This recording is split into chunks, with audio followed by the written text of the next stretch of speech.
Vipassana meditation. The aim of meditation. What we are going to start now is a few days of meditation retreat. We are making a special effort to get together and help each other with meditation practice. This evening is an introduction. I would like to talk to you about why we need to meditate, what is concentration, and how to begin to practice it.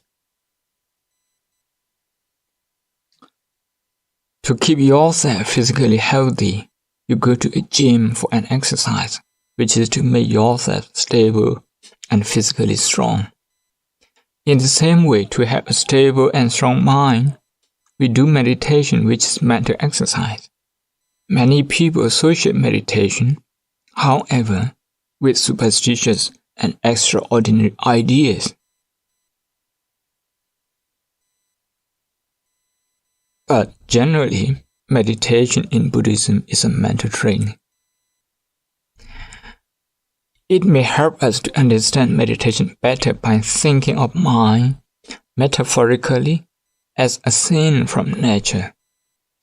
Before we do that, please bear in mind that the mind cannot be compared with anything we can see with our eyes. The mind is so quick, wonderful, complicated, and also mysterious. The mind is like water in a lake. For the sake of our own understanding, we can liken our mind to a lake filled with lotus flowers and aquatic creatures.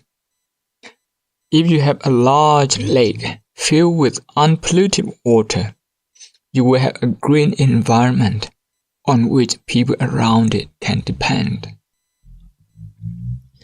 The mind is something like the pure water, and the lake is like our physical body. Imagine what would happen if there was a leakage of water. The lake would eventually go dry. The aquatic creatures and the lotus flowers would die. The green environment would no longer exist. People would no longer be able to depend on it. Here, note the word leakage. It suggests that the water is draining away without your knowledge. You are not aware of the leakage, the draining away, or the need to block the leak. Just like that, during the day, without any intention to think, thoughts just come into our minds and waste away our mental energy. We get exhausted after 20 or 30 minutes of being immersed in wandering thoughts. So what do? We push them away and aside, which is a sign of being exhausted. Sometimes you cannot even sleep because mental energy is leaking away. Frustration at work is a leak. Agitation at work is also a leak. Mental energy is being wasted. You are not aware of it because it's just a leak. Worry is a leakage. If worry or fear is present in a person, then that worry is like a leak draining all his energy. That person will become exhausted. That will also affect his physical health. It's important to block this leakage of mental power.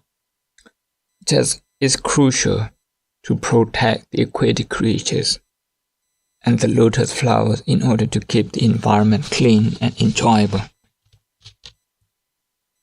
Suppose at work you meet someone behaving very arrogantly. It may be a colleague or a client. Let us suppose that you become very agitated. Agitation takes away mental energy. The day you feel agitation, you will feel more tired than on other days.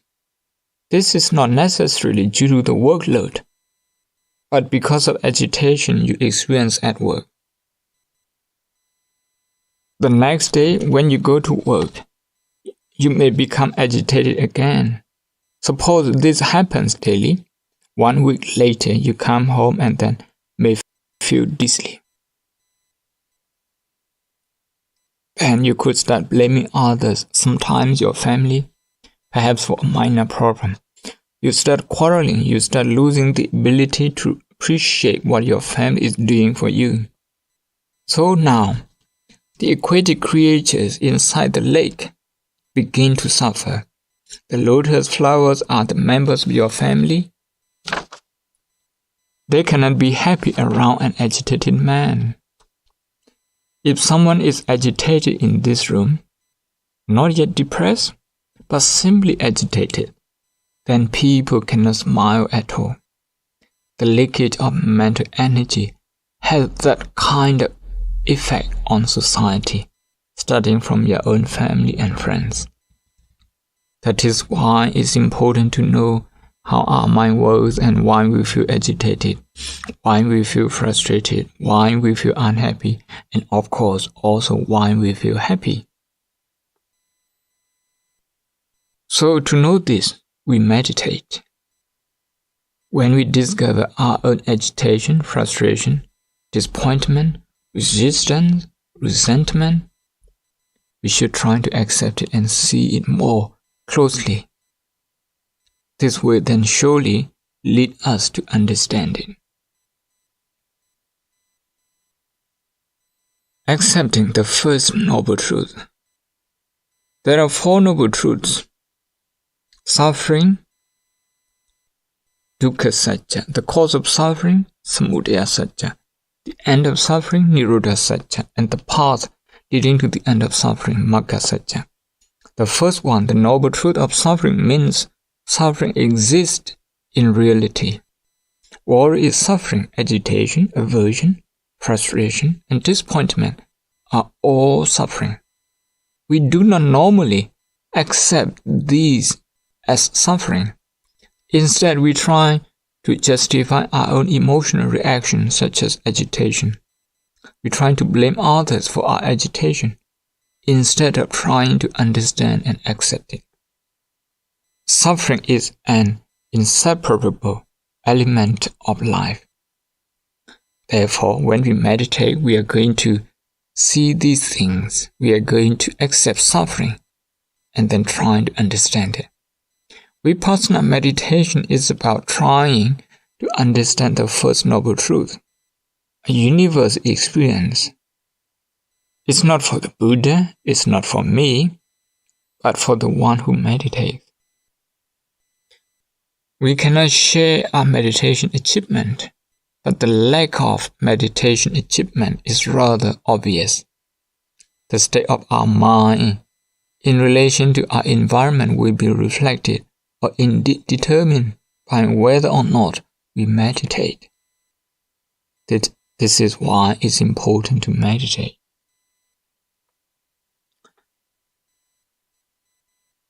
Let me now say something about meditation. The English word meditation does not contain any special Buddhist ideas. Some people think that meditation is to sit quietly, closing your eyes, thinking only what is good in your life, ignoring all that is bad, cultivating an optimistic view. Some people think meditation is extra work, has little to do with the majority of people in daily life, and is only for monks and nuns and old people who have retired and have time for it. Sadly, even for many born Buddhists, meditation is seen only as a practice for those who wish to achieve nirvana here and now, maybe as a shortcut. If you are not concerned about nirvana or becoming an arahant, in their opinion, you do not need meditation. In some religions, meditation means reflection on something in the past, what you have done, both good and bad. In our case, in the case of Buddhist meditation, to understand meditation, we have to go back to the original word in the Pali language. which is bhavana. Bhavana means to develop mental ability. We believe that as human beings, we have the ability to make our minds stable and concentrated, and make full use of it to understand, to think, and to create something wonderful. Nevertheless, this ability within us is only a seed. We have to nurture it to enable it to grow. Although we have the ability to be mindful, to be concentrated, and to understand, like seed, which means a seed, it will not become a plant until you grow and nurture it. The mind remains undeveloped without proper mental exercise. The technique to do is called meditation. The technique to develop the mind. When we meditate, we explore and we try to discover how the mind works. The technique was discovered and taught by the Buddha, but we have to see it for ourselves. We need a technique to develop our mind, our mental energy, like the way we develop our muscles in our body. Meditation object. We are going to practice Vipassana Bhavana or mindfulness meditation. From now on, I shall describe the technique. The object of meditation is very important. In 1995, when I went to Dangji in Shan State, the Union of Burma, I met one of my devotees who had been meditating for quite some time.